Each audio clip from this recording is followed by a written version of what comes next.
Bienvenidos. It is such an honor to have you all here to the Casa Blanca, la casa de todos que viven en este país. As Surgeon General mentioned, I'm just a temporary resident. But it's un gran honor para mi familia de vivir aquí. I want to thank you all for coming. Hispanic Heritage Month is an important month for our country, particularly now that we're at a time of war. You see, Hispanic Heritage Month talks to the great diversity of our country and the fact that our country is a strong country because of our diversity. This particular month, we welcome the influence of the Hispano in our country. We welcome the great values that our Hispanic Americans bring to America, the values of faith, the familia. Part of our entrepreneurial spirit is made stronger by the Hispanics who live in America. We're really proud of this heritage. We appreciate the hard work. We appreciate the determination. I love the stories of our Surgeon General, the success stories of families who have sought a better day and have worked hard, and Americans have been able to reap the benefit of the greatest country in the face of the earth. So welcome to the White House. It's an honor for me to welcome you here. Obviously, we're celebrating, one of the things we celebrate in Hispanic Heritage Month is the great talent of many Hispanos, and we saw some great talent today. And I want to thank Carlos Ponce for being the MC. Carlos, I'm going to be watching the eBay auctions very carefully.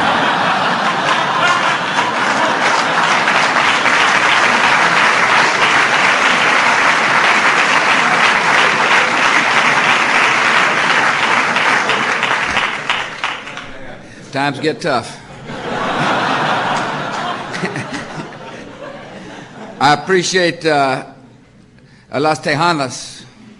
I appreciate Jackie Velasquez y también Jennifer Peña. They're great talent. I'm proud to call them Texans.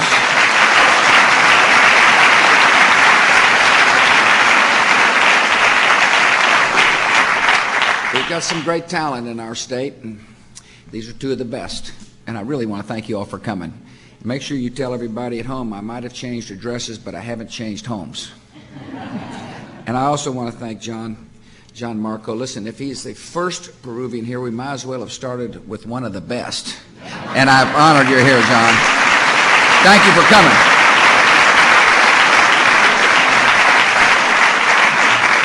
I want to thank Johnny Delgado from the Baltimore Police Department for starting this, for reciting the pledge. Johnny represents many of our Hispanic Americans who serve on the front lines in the war against terror, our firefighters, our police officers, our EMS teams. And I'm so honored, Johnny, that you're here, and thanks for coming. On behalf of a grateful nation, I want to thank you and all the good folks who wear the uniforms for the job you do.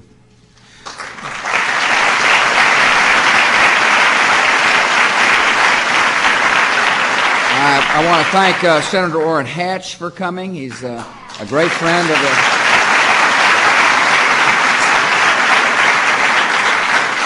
He's a good buddy. I'm glad he's here. I'm glad he's in the Senate. One of my jobs is to put together an administration that is talented, an administration here to serve the country, not themselves, an administration that reflects the diversity of our country, and I'm doing just that. Obviously, you met our new Surgeon General, Rich Carmona. Rich is he's a piece of work, and he'll do a fabulous job in that incredibly important position. Gaddy Vasquez, who's director of the Peace Corps, is here. Gaddy, thank you for coming. Hans Urtel, who's an embajador to the Dominican Republic, is with us today. Hans is from Puerto Rico, a good friend of mine. There's another ambassador here who's not an American, but nevertheless he is the ambassador de Mexico, our close friends, Mexico. I appreciate Ambassador Bremer for coming. I'm honored you're here.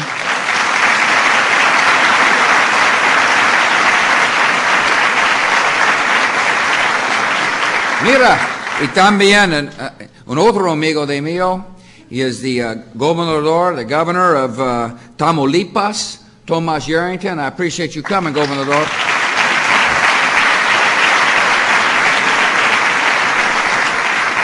I don't know if this helps or hurts him, but he is a rising star in Mexican politics, and I am. I've known him obviously when I was the governor of Texas, and now as the president. He's a good fellow, and I'm proud to call him friend. Rosario Marin is here with us. Rosario is the treasurer of the United States. Hector Barreto is the small business administrator. I appreciate you coming, Hector. Eduardo Aguirre, who is the head of the vice chairman of the Export-Import Bank. Eduardo, I'm glad you are here. Jose Porquer, who's the United States Executive Director of the Inter-American Development Bank. Jose, thank you for coming. Where are you, Jose? Oh, there you are. These are people I've appointed. These are part of the diversity of our administration. I'm glad they're here so I can herald their accomplishment in their service to the country. Everybody's got to have a good lawyer, particularly me. And mi abogado es un tejano, Al Gonzalez, my great friend.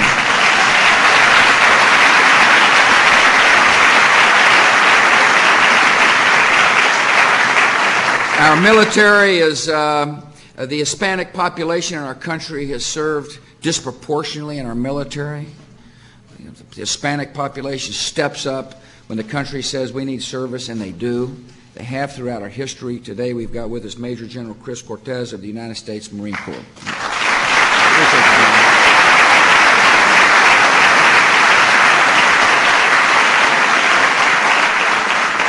Great confidence in our military. I've got confidence in our troops. I'm going to talk a little bit about that in a second, but General, thanks for coming.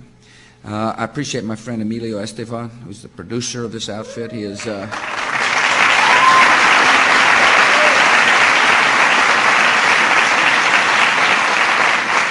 want to talk about a cool guy. We happen to have Miss Universe with us today from Panama. Thank you for coming, Miss Universe.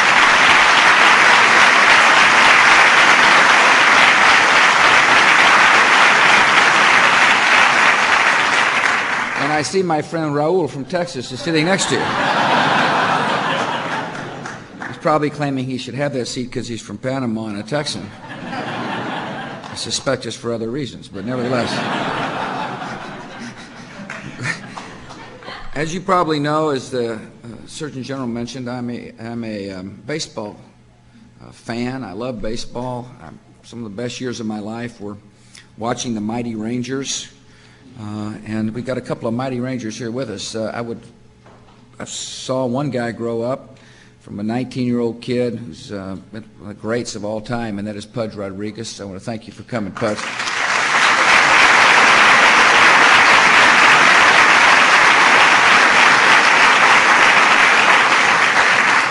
And my daughters used to love to come to the game, and they fell in love early in life with Rafael Palmeiro. Hi, Lynn. Rosa. And I want to thank you all for bringing your families. Yeah, Mira. Thanks for coming, guys. Appreciate you. Hi, Lynn. How are you doing? Thanks for coming. Rosa.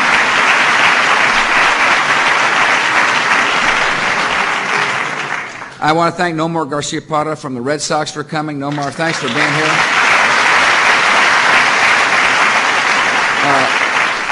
Nomar, when we had the first T-ball game at the White House, was there, and one of the things we're trying to do is use our backyard to promote baseball.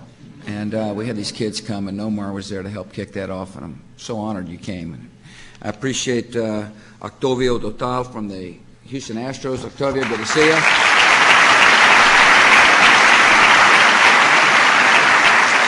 Nelson Figueroa. ¿Dónde está Nelson? Nelson, thank you for coming.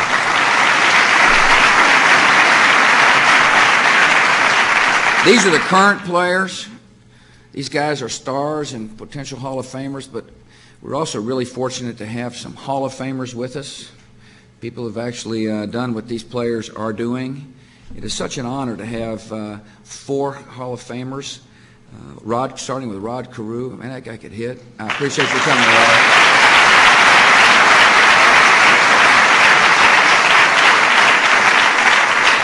Tony Perez.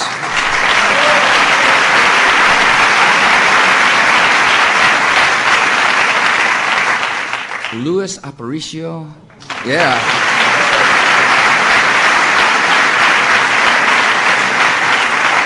Y por fin Juan Marichal.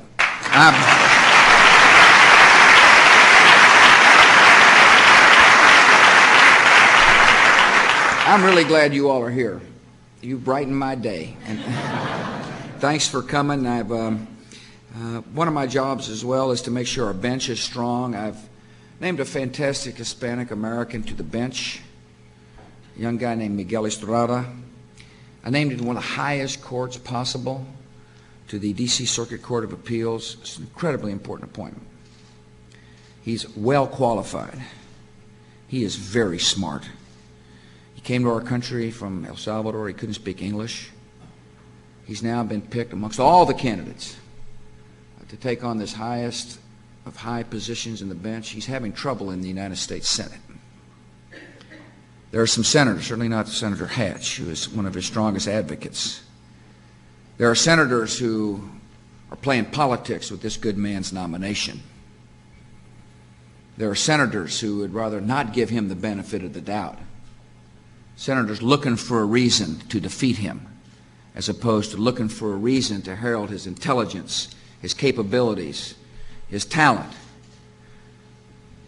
I strongly object to the way this man is going to be treated in the Senate. I urge the Senate to confirm the nomination of Miguel Estrada.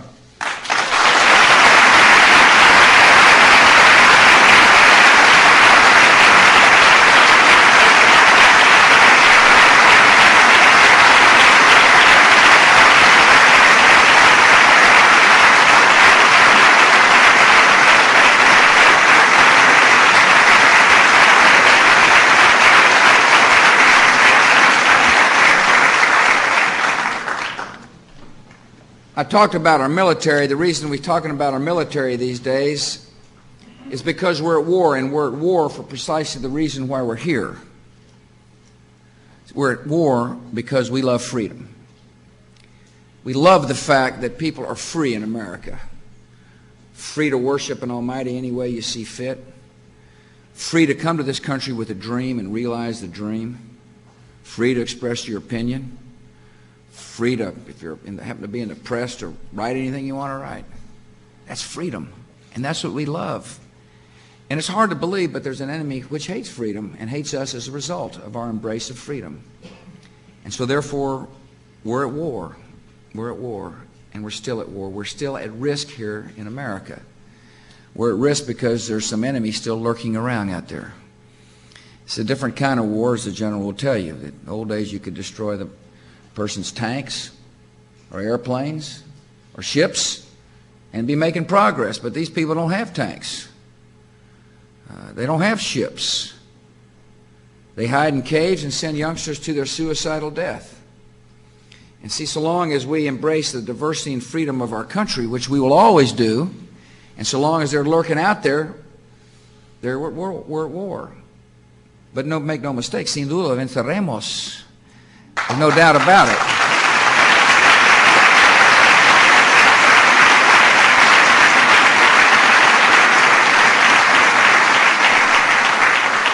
We will win because of what we love. We will win because we're determined and strong. We will win because we're a nation which holds values dear to our heart, and we refuse to be intimidated by anybody. In any place, at any time, we will win because we want to uphold our duty and obligation to leave America intact and free. So future generations of people, Hispanic or otherwise, can realize dreams, can succeed, can realize their God-given talents. That's what this is all about. And so I want to thank you for coming to honor this month, but I want to assure you that this great nation will lead the world to be more free. And we've got some difficult tasks at hand. Not only do we must chase down al-Qaeda one by one, which we continue to do to this very day, but we've also got to deal with threats that are real. And I gave a speech to the nation the other day to discuss those threats in sober terms, to talk about the realities of the world in which we live. It used to be in this great country we had two oceans protecting us, and if somebody had a problem across the sea, we might help them or we might not. Today, these oceans, the fact that the oceans no longer protect us means that the battleground is here. So this great country will be deliberate. We will rally other nations. We give other people a chance to deal with Iraq, for example. The United Nations now has a chance, Mr. Ambassador, and as a member of the Security Council, I'm confident your nation will join us to send a clear message that this man must disarm before he hurts America or anybody else. And he has a choice. We're a patient nation. He's got a choice to make. His choice is he must do what he said he was going to do. He said he wasn't going to have weapons of mass destruction. That's what we expect. We take a man for his word. But if he doesn't disarm, and if the United Nations won't act for the sake of our freedom, we will lead other countries that love freedom as much as we do and disarm him. We owe it to our children. We love peace in this country. And when we see threats to peace, we will deal with them in a deliberate, calm, logical, and if need be, forceful way. And as we work to make America a more secure place and a safer place, we've got to make it a better place too. And that means making sure everybody gets a good education in our country. Everybody. We passed a really good education bill. I want to share the spirit of the bill because I believe it speaks to the month we're celebrating. It says that every child can learn. That's the first thing. You see, it starts with the attitude that if there are low expectations, if perhaps a school district or people think that because a parent doesn't speak English as a first language, therefore a certain child may not be able to learn, we're going to challenge that.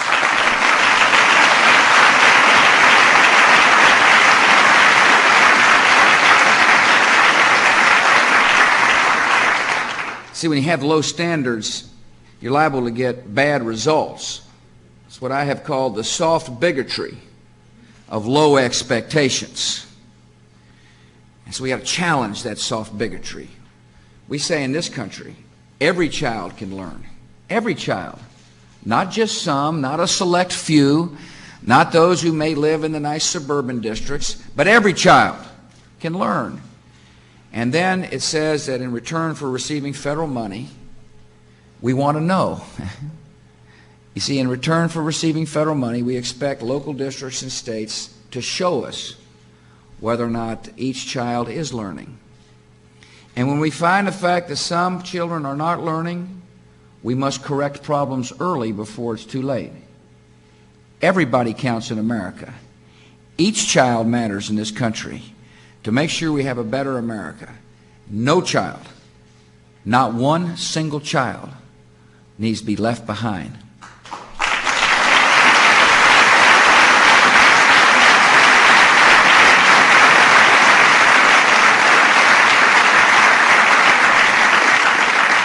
I believe this nation is strong in its diversity. We love our freedom. It's an incredibly great nation. And out of the evil done to our country on September the 11th, 2001, will come incredible good. That's what you must know about our nation. Out of the evil done to America can come some great good. If we stay tough and firm and strong, we can achieve peace. We can achieve peace, people here at home. We can achieve peace in the world. And by loving your neighbor just like you'd like to be loved yourself, we can achieve a better tomorrow. We can work together to eradicate the pockets of hopelessness, loneliness, and despair. People can fight evil by doing some good, by putting your arm around a lost soul and saying, I love you.